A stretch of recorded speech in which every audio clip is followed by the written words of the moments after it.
আসসালামু আলাইকুম। এই মুহূর্তে যারা আমার এই ভিডিওটি দেখছেন তাদের সকলের প্রতি রইল আমার অনেক অনেক শুভেচ্ছা ও ভালোবাসা। তো আজকের ভিডিওটা খুবই গুরুত্বপূর্ণ একটি ভিডিও। যারা ভুঁড়ি খেতে পছন্দ করেন কিন্তু পরিষ্কার করার ভয়ে এটা বাসায় ঢোকান না, তাদের জন্য আমার আজকের এই ভিডিওটি। তো এই ভুঁড়ি পরিষ্কার করার জন্য আমি এখানে প্রথমত ফুটন্ত পানি নিয়েছি, আর ফুটন্ত পানির ভিতরে বড় ভুঁড়িগুলো আমি কেটে কেটে টুকরো করে নিয়েছি। তো 2 পিস টুকরো আমি পানির ভিতরে জাস্ট 30 সেকেন্ডের মতো ভিজিয়ে রেখে দেবো। এর থেকে বেশি সময় ধরে ভিজিয়ে রাখা যাবে না, তাহলে ভুঁড়িটা সিদ্ধ হয়ে যাবে। তো এরপর যে আমি ভুঁড়িটার পিসগুলো তুলে নিচ্ছি। তো এখন এটা আমি পরিষ্কার করব। এটা খুবই সহজ একটি পদ্ধতি। যারা কখনোই ভুঁড়ি পরিষ্কার করেননি, ভুঁড়ি পরিষ্কার করতে ভয় পান, তাদের জন্য আমার আজকের এই ভিডিওটি আপনারা একটু ফলো করলে বুঝতে পারবেন। একটু ভালো করে দেখুন। এটা খুবই ইজি একটা কাজ। আমরা অনেকেই ভয় পাই, কিন্তু দেখুন খুবই ইজি। আমি চামচ দিয়ে এটা পরিষ্কার করছি, আর এটা চামচ দিয়ে করছি। এখানে আমার কোনো প্রকার প্রেশার ক্রিয়েট করতে হচ্ছে না। এটা খুবই ইজিভাবে উঠে আসতেছে। দেখুন একদম পরিষ্কার হয়ে যাচ্ছে, সাদা ধবধবে হয়ে যাচ্ছে।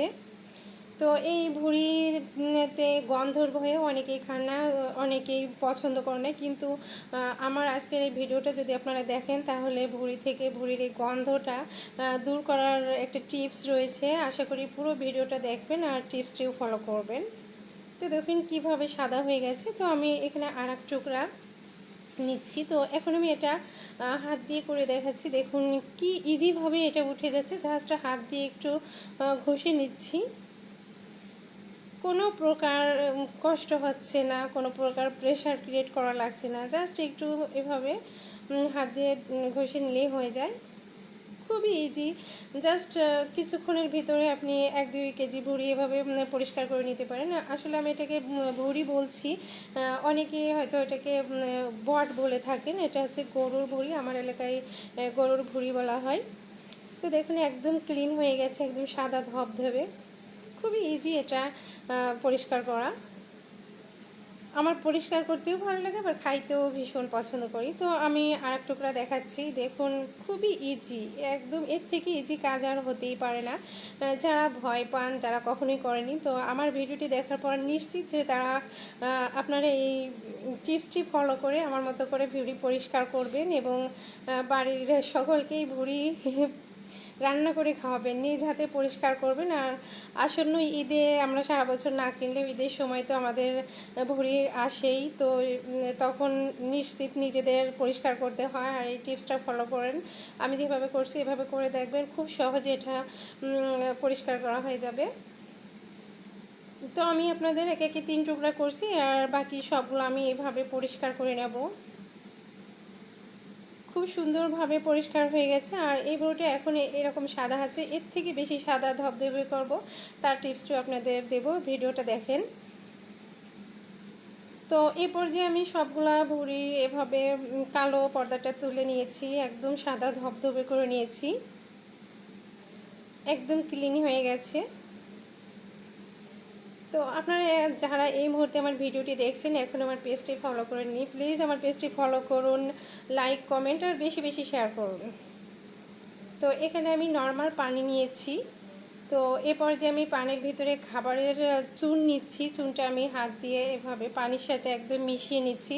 এটাই হচ্ছে সেই টিপস। এই চুন আর পানির ভিতরে পরিষ্কার ভুঁড়িগুলা এভাবে দিয়ে বেশ কিছুক্ষণ চটকিয়ে ধুয়ে নিতে হবে, তাহলে ভুঁড়ি থেকে কোনো প্রকার গন্ধ বের হবে না, আর এটি একদম সাদা ধবধবে হয়ে যাবে। এর ভিতরে কোনো প্রকারের ময়লাই থাকবে না, একদম ভুঁড়ির কোনো গন্ধই পাবেন না। যখন রান্না করবেন এটা বোঝাই যাবে না আসলে এটা আপনি কি রান্না করতেছেন, এর থেকে কোনো প্রকারের গন্ধ আসবে না। তো এই টিপসটি ফলো করে যারা কখনোই গন্ধের ভয়ে খাননি, পরিষ্কার হয়ে খাননি, তো এটা ফলো করে অবশ্যই ট্রাই করতে পারেন।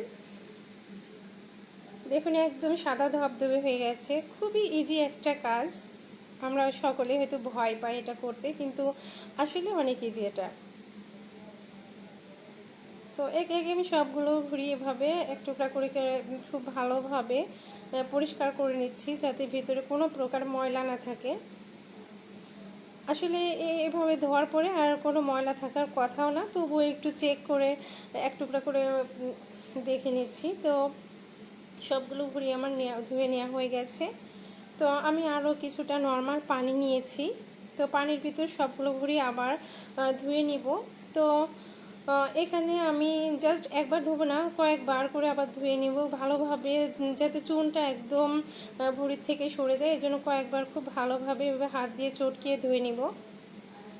তো সবগুলো আমার ধোয়া হয়ে গেছে। এখন আমি একটি কড়াইতে নিচ্ছি। আর যেহেতু এটা আমি ফ্রিজে সংরক্ষণ করব, ফ্রিজে কাঁচা ভুঁড়ি সংরক্ষণ করলে খুব বাজে একটা গন্ধ বের হতে পারে।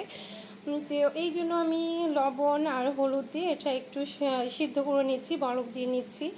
তো এ পর্যায়ে আপনারা পেঁয়াজ বাটা, রসুন বাটা বা আদা বাটাও দিয়ে এটা এভাবে একটু কষিয়ে নিতে পারেন।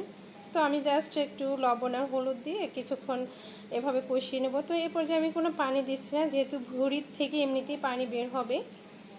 তো দেখুন অনেকটাই পানি বের হয়েছে, এখানে পানি দেওয়ার কোনো প্রয়োজন নেই।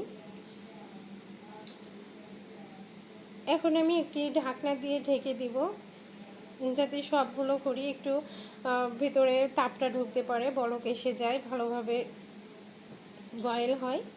তো পুরোপুরি বয়েল না, জাস্ট একটু ভাপিয়ে নিব। তো সবগুলো ভুঁড়ি এখন আমি একটা ছাঁকনির ভিতরে তুলে নিচ্ছি,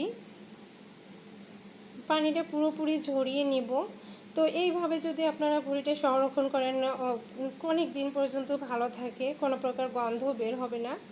তো এইভাবে বড় টুকরা করেও আপনারা সংরক্ষণ করতে পারেন। তো আমি এখানে ছোট ছোট করে টুকরা করে কেটে নিয়েছি, কেটে একটি বক্সে ভরে নিচ্ছি। তো বক্সে ভরে আপনারা সারা বছরই এই ভুঁড়িটা সংরক্ষণ করতে পারবেন, যখন ইচ্ছা তখন বের করে রান্না করতে পারবেন। আমার আজকের এই ভিডিওটা যদি আপনাদের ভালো লেগে থাকে, আমার পেজটি ফলো দিয়ে অবশ্যই আমাকে সাপোর্ট করবেন। সবাই ভালো থাকবেন, সুস্থ থাকবেন আর মজাদার রান্নাবান্নার পাশেই থাকবেন। আবার দেখা হবে। আল্লাহ হাফেজ।